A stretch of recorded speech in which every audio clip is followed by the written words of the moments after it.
রবীন্দ্রনাথ ঠাকুর কতবার ঢাকায় এসেছিলেন? উত্তর, 2 বার। রবীন্দ্রনাথ ঠাকুর 2 বার ঢাকায় এসেছিলেন। কোন রাষ্ট্র বাংলা কে অন্যতম রাষ্ট্রভাষার মর্যাদা দিয়েছেন? উত্তর, সিয়েরা লিওন। উত্তর, সিয়েরা লিওন স্বাধীন বাংলাদেশের প্রথম ব্যক্তি যিনি ব্রিটেনের নাইট উপাধি লাভ করেন। ফজলে হাসান আবেদ। উত্তর, ফজলে হাসান আবেদ। বাংলা কার্টুন সিরিজ মিনা এর সাথে সংশ্লিষ্ট কোন শিল্পী? মুস্তফা মনোয়ার। উত্তর, মুস্তফা মনোয়ার বাংলা কার্টুন সিরিজ মিনার সাথে সংশ্লিষ্ট। কোনটি মুক্তিযুদ্ধ ভিত্তিক প্রামাণ্যচিত্র? মুক্তির গান। উত্তর, মুক্তির গান। নজরুল মঞ্চ কোথায় অবস্থিত? বাংলা একাডেমিতে। উত্তর, বাংলা একাডেমিতে।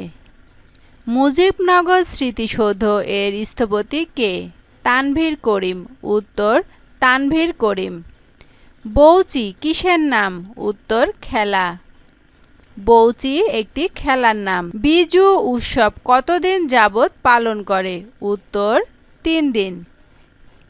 3 দিন যাবৎ বিজু উৎসব পালন করে।